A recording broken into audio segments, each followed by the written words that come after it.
ಕಾರ್ಕಳದ ಜನ ಭಾಳ ಮಿಸ್ ಮಾಡ್ತಾರೆ, ನೀವು ಬರೋದು ಕಮ್ಮಿ ಇತ್ತೀಚೆಗೆ ಅಂತಲೂ ಹೇಳ್ತಾರೆ. ಏನು ಹೇಳಿ ಬಯಸ್ತೀರಿ? ಆದಷ್ಟು ಅದಕ್ಕೆ ಕಮ್ಮಿ ಆಗ್ತದೆ ಅಂತೇಳಿಗೆ ಕೊರತೆ ನೀಗಬೇಕು ಅಂತೇಳಿ ಆಗಾಗ ಬರ್ತಾ ಇದ್ದೇನೆ. ಸರ್, ಈಗ ರಾಜಕೀಯವಾಗಿ ಪವರ್ ಶೇರಿಂಗ್ ಬಗ್ಗೆ ತುಂಬ ಬೆಳವಣಿಗೆಗಳಿದೆ. ನೀವು ಏನು ಸಲಹೆ ಕೊಡ್ಲಿಕ್ಕೆ ಬಯಸ್ತೀರಿ ಈಗಿನ ಸರ್ಕಾರಕ್ಕೆ, ಮುಖ್ಯಮಂತ್ರಿಗಳಿಗೆ, ಡಿ ಸಿ ಎಂ ಏನು ಬುದ್ಧಿಮಾತು ಹೇಳಿ? ಈಗ ಇಲ್ಲಿ ಜನರಿಗೆ ಒಳ್ಳೆಯ ಸರ್ಕಾರ ಬೇಕು, ಸದೃಢವಾದಂಥ ಸರ್ಕಾರ ಬೇಕು, ಭ್ರಷ್ಟಾಚಾರ ವಿರಹಿತವಾದಂಥ ಸರ್ಕಾರ ಬೇಕು. ಆ ಸರ್ಕಾರ ಮಾಡಲಿಕ್ಕೆ ಇವತ್ತು ಅಥವಾ ಇದು ನಿಮ್ಗೆ ಗೊತ್ತಿದೆ, ಗ್ಯಾರಂಟಿ ಕಾರ್ಯಕ್ರಮಗಳಿಂದ ಮುಖ್ಯವಾಗಿ ಬಡವರಿಗೆ ಹಸಿದವರಿಗೆ ಆಶ್ರಯವನ್ನು ಕೊಡತಕ್ಕಂಥ ಕಾರ್ಯಕ್ರಮವನ್ನು ಸಿದ್ದರಾಮಯ್ಯನವರ ನೇತೃತ್ವದ ಸರ್ಕಾರ ಇವತ್ತು ನಿರ್ವಹಿಸ್ತಾ ಇದ್ದಾರೆ. ಆದ್ದರಿಂದ ಆ ಸರ್ಕಾರ ಸುಭದ್ರವಾಗಿರಬೇಕು. ನಮಗೆ ಸಾರ್ವಜನಿಕರು ಅದನ್ನು ಬಯಸ್ತಾರೆ. ಕಾಂಗ್ರೆಸ್ ಎಲ್ಲ ಮಟ್ಟದ ಕಾರ್ಯಕರ್ತರು ಕೂಡ ಅದನ್ನೇ ಬಯಸ್ತಾರೆ. ಅಂದರೆ ಇದು ಸರ್ಕಾರ ಅನಿವಾರ್ಯ ಬಡವರಿಗೆ ಮತ್ತು ಇಡೀ ಕರ್ನಾಟಕ ರಾಜ್ಯದ ಸಮಗ್ರ ಅಭಿವೃದ್ಧಿಯ ದೃಷ್ಟಿಯಿಂದ ಸುಭದ್ರವಾದಂಥ ಸರ್ಕಾರವನ್ನು ನಿರ್ವಹಿಸಲಿಕ್ಕೆ ಈಗಿರುವಂಥ ಸರ್ಕಾರದವರು ಮತ್ತು ಪಕ್ಷದ ಮುಖಂಡರು ಪ್ರಯತ್ನ ಮಾಡಬೇಕು. ಇದೇ ನಮ್ಮ ಬಯಕೆ.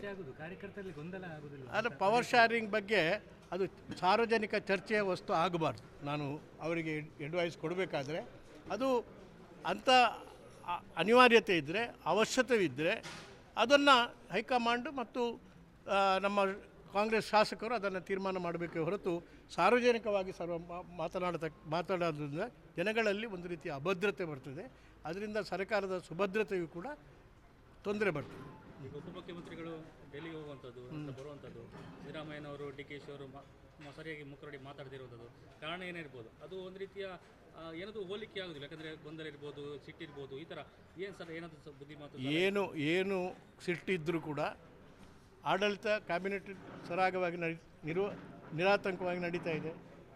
ಕಾರ್ಯಕ್ರಮಗಳು ನಿರಾತಂಕವಾಗಿ ಅನುಷ್ಠಾನ ಆಗ್ತಾ ಇದೆ. ನಮಗೆ ಬೇಕಾದ್ದು ಅದು. ಅವರು ಪರಸ್ಪರ ಬೇಕಾದರೆ ಅಪ್ಪಿಕೊಳ್ಳಿ ಅಥವಾ ಅವರು ಬೇಕಷ್ಟು ಮುನಿಸಿಕೊಳ್ಳಿ, ಅದು ಮುಖ್ಯ ಅಲ್ಲ. ಜನಗಳಿಗೆ ಬೇಕಾದ್ದು ಆಡಳಿತ ಮತ್ತು ಸಾರ್ವಜನಿಕ ಕ್ಯಾಬಿನೆಟ್ ಮೀಟಿಂಗು ವಾರ ನಡೀತಾ ಇದೆ.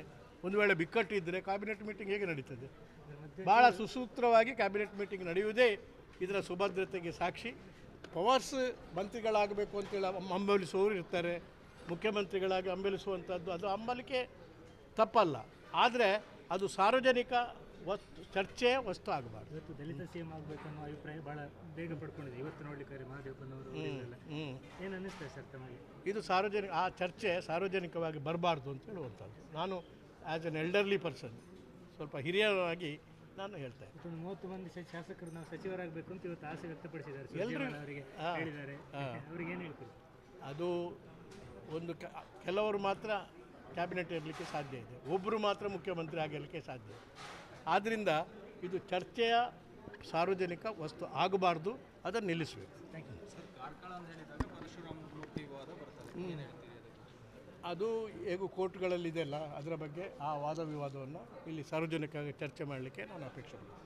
ಸರ್, ಮುಂದಿನ ವರ್ಷ ನಮ್ಮ ಮಸ್ತಕಾಭಿಷೇಕ ಇದೆ, ಅದರ ಪ್ರಿಪರೇಷನ್ಗೆ ನೀವು ಮನವಿ ಮಾಡ್ತಾ ಇದ್ದೀರಾ? ಹೌದೌದು, ಅದಕ್ಕೆ ಸ್ವಲ್ಪ ಮೊನ್ನೆ ಎಲ್ಲ ನಮ್ಮ ಎನ್ ರಾಜೇಂದ್ರ ಕುಮಾರ್ ಅವರ ನೇತೃತ್ವದಲ್ಲಿ ಮುಖ್ಯಮಂತ್ರಿಗಳನ್ನು ಅವರು ವಿನಂತಿ ಮಾಡಿಕೊಂಡಿದ್ದಾರೆ ಸಹಾಯ ಮಾಡಬೇಕು ಅಂಥೇಳಿ. ಅದು ಪ್ರತಿ ವರ್ಷ ನಾನಿರುವಾಗ, ಅದೇ ಮುಖ್ಯಮಂತ್ರಿ ಇರುವಾಗ, ನಾನು ಹಣಕಾಸಿನ ಮಂತ್ರಿ ಇರುವಾಗ ಸಾಕಷ್ಟು ವಿಶೇಷವಾಗಿ ನಾವು ಬೆಂಬಲ ಕೊಟ್ಟಿದ್ದೇವೆ. ಈ ಕ್ಷೇತ್ರದ ಅಭಿವೃದ್ಧಿಗೆ ಬೇಕಾದಂಥ ಅನುದಾನ ನಾವು ಕೊಟ್ಟಿದ್ದೇವೆ. ಈ ಬಾರಿ ಕೂಡ ಸರ್ಕಾರ ಕೊಡ್ತದೆ. ಈ ವರ್ಷ ಗರಿಷ್ಠ ಎಷ್ಟು ಅನುದಾನ ಬೇಕು ಅಂತ? ಅಲ್ಲ, ಅದು ಅನುದಾನ ಬೇಕು ಅಂತ ಒಂದು ಪಟ್ಟಿ ಕೊಟ್ಟಿದ್ದಾರೆ ಅವರು, ಅದು ನನ್ನ ಹತ್ರನೂ ಕೂಡ ಕೊಟ್ಟಿದ್ದಾರೆ. ನಾನು ಅದರ ಬಗ್ಗೆ ಮಾನ್ಯ ಮುಖ್ಯಮಂತ್ರಿಯಲ್ಲಿ ಚರ್ಚೆ ಮಾಡಿದೆ. ಗರಿಷ್ಠ ಮಟ್ಟದ ಅನುದಾನ ಅವರು ಖಂಡಿತವಾಗಿ ಕೊಡ್ತಾರೆ.